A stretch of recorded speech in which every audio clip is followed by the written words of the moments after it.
તો રામ રામ ને જય માતાજી, કેમ છો બધા? મજામાં? તો બધા મજામાં દીશો ને, આપણે પણ મજામાં જ છે.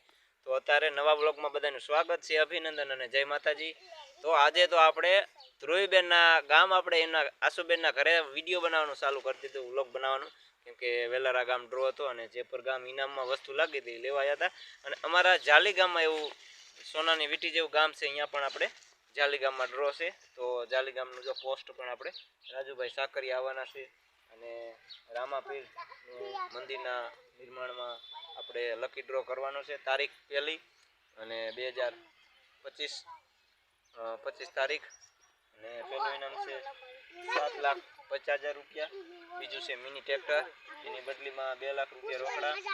2 વ્યક્તિને રાઇડર બાઇક મળશે, તો એમના બદલીમાં 1 લાખ રૂપિયા રોકડા. અને છેલ્લું ઇનામ છે સીએનજી. તો આવા અનેક ઇનામ છે, બધા 611 ઇનામ. અને આવ્યા છે આપણે બુક લઈને, કેમ કે વેલારા દ્વારા રામાપીરનો ડ્રો છે, એટલે જો આ ટિકિટો વેચવાની છે. અને મનીષાબેનના ઘરે વારું કરીને અહીંયા કણે જવાનું વેલારા. તો આપણા ધ્રુવીબેન ને આશુબેન અને એમના મમ્મીની રસોઈ બનાવવા માંડ્યા. અને કાજલબેન જો અહીંયા કણે માથું ઓરવે, કેમ કે એને ખબર પડી જાય કે અશ્વિનભાઈ રામ રામ કર્યા અને ચા પાણી પીધા. અને ગામમાં સાયકલ ઇનામમાં લાગી હતી, પણ લીધું. વિશાલભાઈ જય માતાજી. જય માતાજી.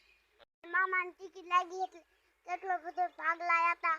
અને જો આપણે ખાધો કેવા કાગળિયા પેલા જો. અને જો મોજીલા મામા કેટલોય ભાગ લાયા હતા. અને આપણે જો ટિકિટ કેવી મોટી આયા છે એમાં. પેલું ઇનામ શું છે? પેલું જો ફોન, પંખો, અને પછી જો સાયકલ, રિસ્કા, એટલું બધું છે. અને આ બેન શું કરાય ઢોરા સારે? ઢોરા નથી ખાતી, અમે ભાઈ બોલ લક્ષી દીધું જો. અને મારા મોજીલા મામા કેટલી આ પણ મોટી પણ ટિકિટ લાયા છે, જોવો તો ખરા તમે.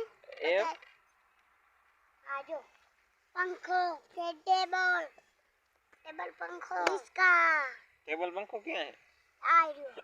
એ યાર ટેબલ પંખો નથી, ટેબલ પંખો, દીવાલ પંખો. આને શું કહેવાય?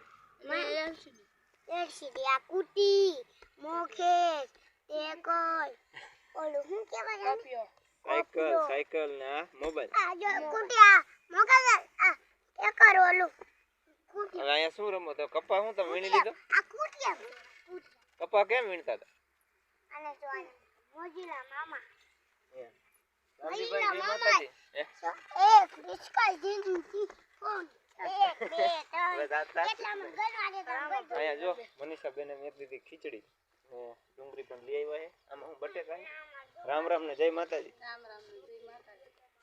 ઘણા સમય પછી અહીંયા આવી ગયા છે અશ્વિનભાઈ વ્લોગ બનાવવા માટે. આપણે કે વેરા સતા રસોઈ બનાવવાની તો અશ્વિનભાઈ વારું કરીને જાય. હા, આશુબેનના મમ્મી છે. આશુબેનને મોટી અહીંયા કરી દીધા. અને શિવાની બેનના મમ્મી જો અહીંયા કણે ભેંસો દોવા ગયા છે, ગાય ને એવું.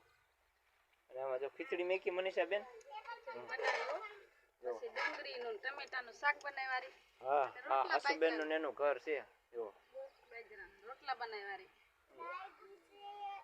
ચાલો રસોઈ બનાવવાની. જવાનું વેલારા. હું મગફળી બગડી ગઈ ને તમારે? મગફળી અમારે પાઇપ પ્રમાણે વેરા સતા નીકળી જાય ને. કપા શું કે કપા વીણાઈ ગયો તેમ એમ કાજી મને નુકસાન આવ્યું એવું નહીં. હા, એ તો બધું. અને આવ્યા છે આપણે આશુબેનના ઘરે. આજ તો વારું કરવા બેઠા છે, એટલે બેનના ઘરે આવ્યા છે. વેલારા ગામ જવાનું હતું આપણે લકી ડ્રોમાં. એક્ટિવ આપણે ઇનામમાં લાગી, તો બેને બનાવ્યા જો મરચા અને ખીચડી અને મેથીની ભાજી. અને આમાં જો ખીચડી બનાવી. અને ધ્રુવીબેન આજ તો બોલશે જય માતાજી. જય માતાજી. જો મારી મોટી માએ બનાવી છે ભાજી, ખીચડી, છાશ, બધું આપણે ખાઈશું. એનાથી અમારે સબસ્ક્રાઇબ કરજો, શેર કરજો. અમારી બાય બાય. આજ તો સમય જરા જમવા બેહી ગયા છે મસ્ત મજાનું. હવે રાહ જોઈને બેઠા છે કે 13,51,000 જાલી ગામમાં આવે કે જેપરમાં આવે એવી આશા માગી છે. પણ અમારા માનસીબેન 2 શબ્દ કહેશે જય માતાજી. જય માતાજી. લાઈક કરજો, શેર કરજો, ભૂલતા નહીં. વાહ. અને અહીંયા અમારા મનીષાબેન એટલે મારાથી નનકા આશુબેનના મમ્મી આજ રસોઈ બનાવે. જો કઢી બનાવી. What is dish? કઢી રોટલો ટીસા ડીશ.